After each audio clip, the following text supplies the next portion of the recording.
Assalamualaikum warahmatullahi wabarakatuh. Perkenalkan kami dari kelompok satu yang mana permasalahan kita kali ini mengenai steroid. Yakni terdiri dari anggota kelompok Siti Ardia, saya sendiri, Nabila Zahra, dan Wisliana. Ya, permasalahan pertama adalah permasalahan dari saudari Siti Ardia. Kepada saudari Siti dipersilakan. Baiklah, pada pembahasan saya ini, kita tahu ergosterol adalah vitamin D2. Dengan bantuan radiasi sinar ultraviolet, bahan rumput dapat menghasilkan produksi D2, tetapi ini adalah produksi dari salah satu bentuk vitamin D dari ergosterol jamur, yaitu sebanyak radiasi UV ragi dan jamur, dan tidak benar vitamin D produksi tanaman itu sendiri dari sinar UV. Nah, sebuah proses yang tidak dapat terjadi. Nah, prosesnya adalah bagaimana perubahan ergosterol menjadi vitamin D pada kulit akibat paparan sinar matahari. Nah, kepada teman-teman yang ingin menanggapi permasalahan saya persilahkan. Baiklah, di sini saya Nabila Zahra akan mencoba menanggapi atau menjawab permasalahan dari Siti Ardia yang mana hubungan antara paparan kulit terhadap sinar matahari ditentukan dari panjang gelombang yang sesuai dengan jaringan subkutan untuk mensintesis vitamin D. Nah, paparan sinar matahari itu kan selama 5-14 menit itu antara pukul 10 sampai pukul 3 itu selama musim semi, musim panas, dan musim gugur pada daerah dengan lintang di atas 37 derajat Celcius itu dapat mencukupi kebutuhan vitamin D. Nah, ergokalsiferol atau vitamin D2 itu terbentuk dalam tanaman. Nah, sedangkan dalam tubuh hewan akan terbentuk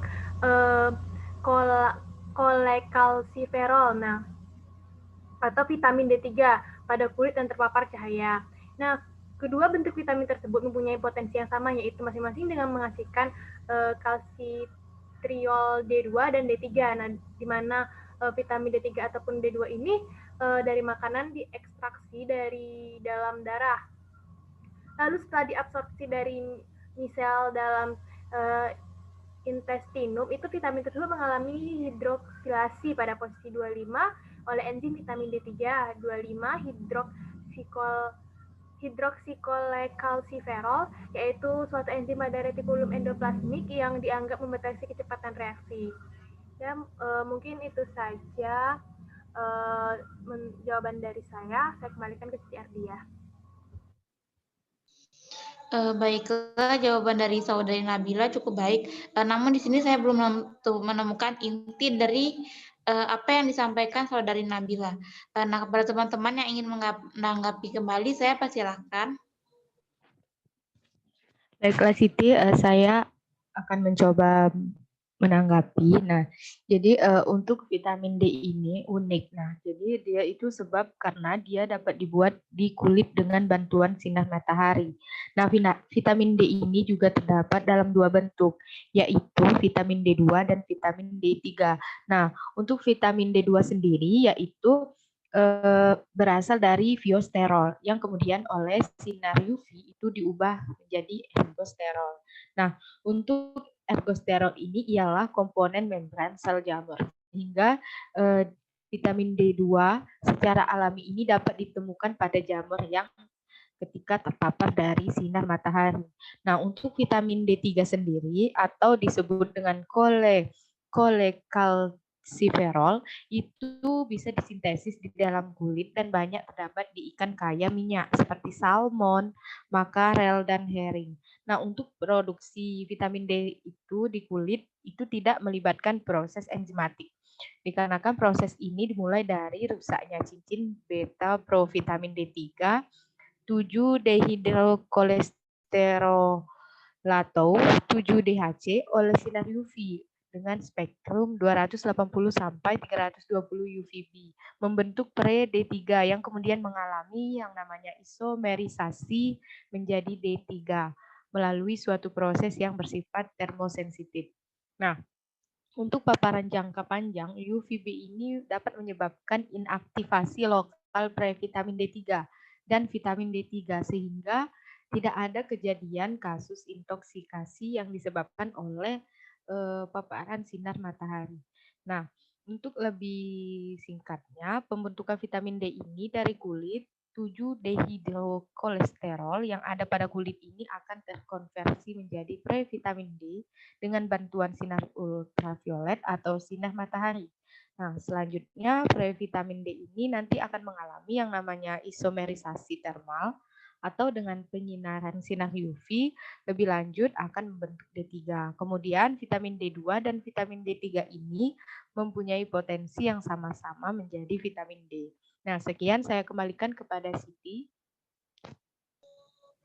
Baiklah, terima kasih jawabannya Saudari Wis dan sebelumnya Saudari Nabila. Jadi dapat saya simpulkan adalah produksi vitamin D di kulit ini tidak dapat melibatkan proses enzimatik.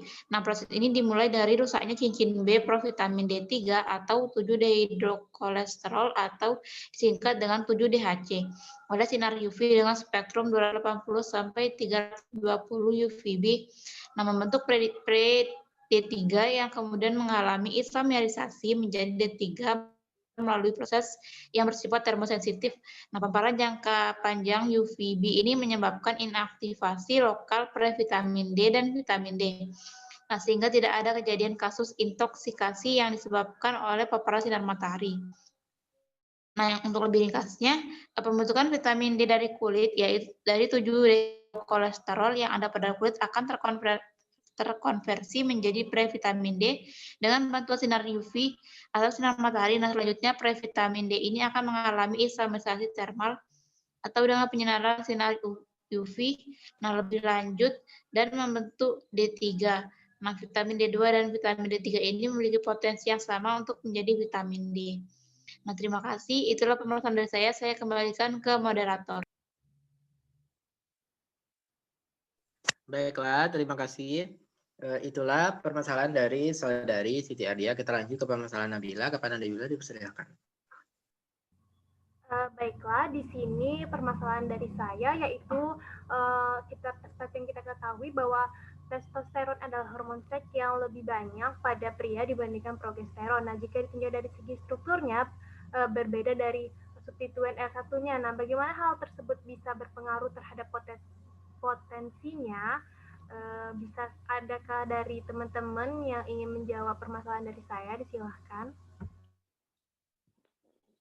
Baik, saya ingin mencoba menjawab, menanggapi. Nah, jadi bagaimana hal tersebut bisa berpengaruh terhadap potensi?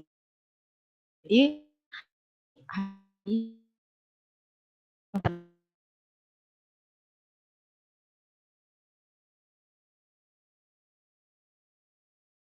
struktur hormonnya itu memang untuk pria yang lebih banyak. Nah, dan jika pada progesteron, struktur yang berbeda itu memang berfungsi untuk hormon pada wanita yang lebih banyak.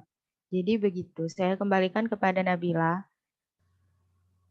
Terima kasih kepada Wisliana yang telah menjawab permasalahan saya, tetapi di sini saya tidak menemukan manfaat dari testosteron itu sendiri dan pengaruhnya terhadap potensinya tadi. Mungkin teman-teman yang lain bisa menjawab permasalahan saya, disilahkan. Baiklah, Nabila izin menjawab. Menurut saya, kalau dikaji dari sisi manfaatnya itu sendiri, kalau pada testosteron, dia itu bermanfaat untuk memproduksi hormon adrenalin. Nah, hormon adrenalin ini terjadi pada pria. Kemudian pada progesteron itu dia bermanfaat untuk perkembangan pada hormon wanita, seperti menstruasi. Begitu, Nabila. Baiklah, terima kasih kepada Saudara Sandi dan sebelumnya Saudari Wisliana yang telah menjawab permasalahan saya. Dapat saya simpulkan bahwa hal ini dikarenakan struktur yang terdapat pada kedua hormon tersebut itu berbeda. Jika pada testosteron itu struktur hormonnya itu memang untuk pria yang lebih banyak, dan jika pada progesteron itu struktur yang berbeda itu memang berfungsi untuk hormon pada wanita yang lebih banyak. Nah, dan juga manfaatnya sendiri yaitu pada testosteron itu dia bermanfaat untuk memproduksi hormon adrenalin pada pria, sedangkan pada progesteron dia bermanfaat untuk perkembangan hormon pada wanita seperti menstruasi. Mungkin itu saja, saya kembalikan ke moderator. Baiklah, terima kasih atas permasalahan dari Saudari Nabila. Kita lanjut ke permasalahan selanjutnya, yakni itu permasalahan dari Saudara Sandi. Itu ya, ini saya sendiri. Nah, permasalahannya itu progesteron itu merupakan hormon dari golongan steroid yang berpengaruh pada siklus menstruasi perempuan, kehamilan, dan embriogenesis, di mana progesteron ini bersama dengan estrogen dihasilkan oleh corpus luteum, yakni sebuah kelenjar endokrin yang merupakan sisa dari folikel setelah terjadinya peristiwa ovulasi. Nah, hormon progesteron ini yang tertera pada blog saya itu adalah Thesaurus NCLT. Progesteron di mana merupakan hormon steroid C21, di mana karena kehamilan itu membawa substituen OXO. Mana terstruktur pada gambar di atas. Terima kasih. Pada teman-teman yang ingin menjawab permasalahan saya, dipersilakan. Baiklah, di sini saya akan menanggapi. Nah, menurut saya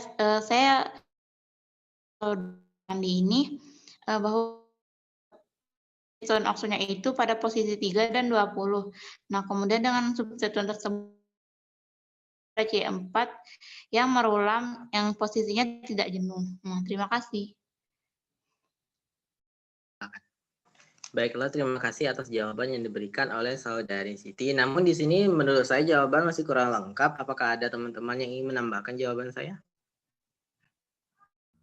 Baiklah, Sandi, mungkin saya Nabila Zahra ingin mencoba menambahkan dari Siti Ardia, yang mana substituen oksonya itu terdapat pada posisi 3 dan 20 dan posisi tak jenuh pada posisi C4 dan C5. Nah, sebagai hormon, ia terlibat dalam siklus menstruasi wanita, kehamilan, dan embriogenesis manusia dan spesies lainnya.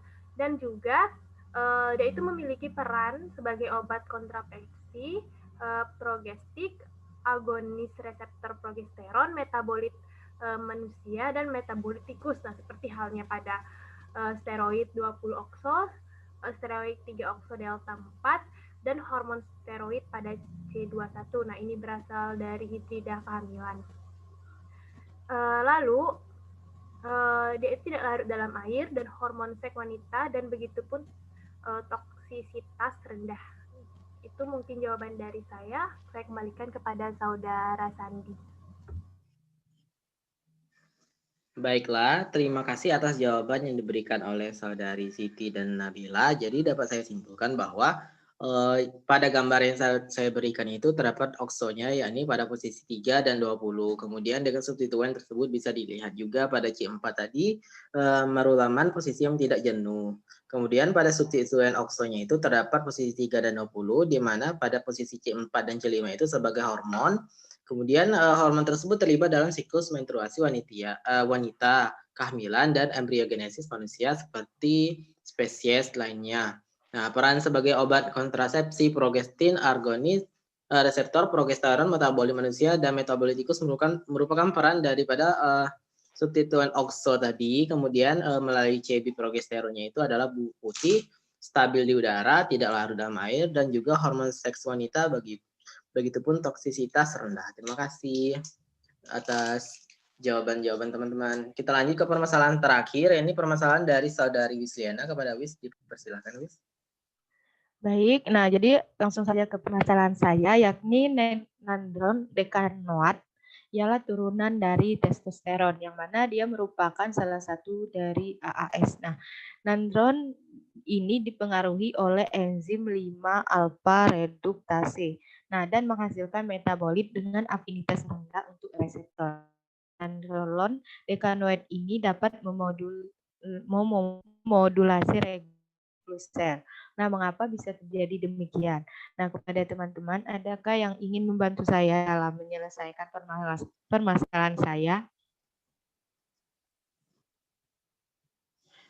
Baiklah, Wis, izin menjawab. Kalau menurut saya dari literatur yang saya baca, pada penelitian yang telah dipaparkan dalam permasalahan Wisliana ini, untuk menentukan apakah treatment itu dengan nandrolone dekanoat, steroid anabolik yang diberikan secara klinis, mengubah morfologi otot dan ekspresi gen, kemudian yang berhubungan dengan pertumbuhan otot. Nah, selama pertumbuhan otot ini inisiasi itu kelebihan beban fungsional pada otot soleus ticus. Begitu. Baik, terima kasih jawabannya, Saudara Sandi. Namun di sini Sandi tidak menjelaskan mengapa secara lengkap dia bisa memodulasi regulasi siklus sel. Nah, kepada teman-teman, adakah yang ingin menambahkan jawaban dan melengkapi jawaban dari Sandi? Baiklah, di sini saya ingin melengkapi, Wis. Nah, menurut saya pretreatment non-Roland decanoate itu saja meningkatkan jumlah serat yang menunjukkan nukleus yang terletak di pusat dan mungkin terkait dengan peningkatan serat otot yang berdiameter besar yang diinduksi non-Roland decanoate. Nah, teori domain nuklir yang diterima dengan baik menunjukkan bahwa inti yang diturunkan dari sel prekursor myogenik diperlukan untuk pertumbuhan myofiber dan inti dapat ditempatkan secara terpusat di myofiber untuk periode setelah fusi. Nah, selama kelebihan beban fungsional, kejadian serat yang besar dikaitkan dengan hipertrofi myofiber. Baik pretreatment non-Roland decanoate dan kelebihan beban fungsional menyebabkan peningkatan 3 hingga 4 kali lipat dalam insiden myofiber yang besar.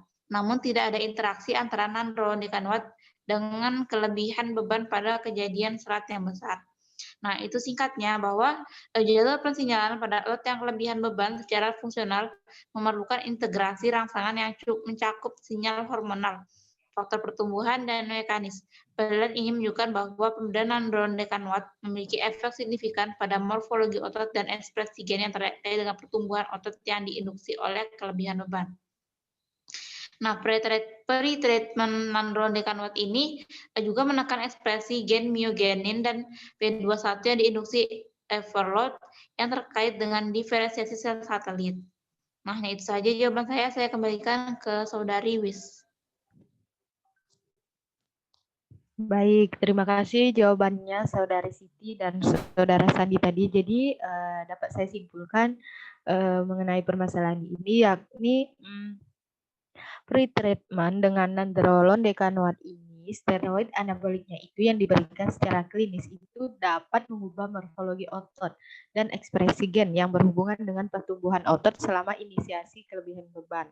Nah, untuk pretreatment non-Roland decanoate ini meningkatkan jumlah serat yang menunjukkan nukleus yang terletak di pusat dan mungkin terkait dengan peningkatan sel otot berdiameter besar yang diinduksi non-Roland decanoate.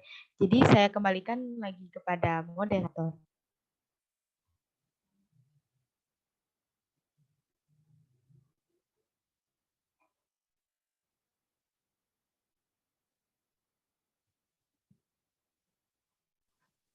Baiklah, terima kasih permasalahan dari Saudari Wis. Itulah permasalahan-permasalahan dari kelompok 1. Kurang lebihnya kami mohon maaf dan kami akhiri. Wabillahi taufiq wal hidayah. Wassalamualaikum warahmatullahi wabarakatuh. Waalaikumsalam warahmatullahi wabarakatuh.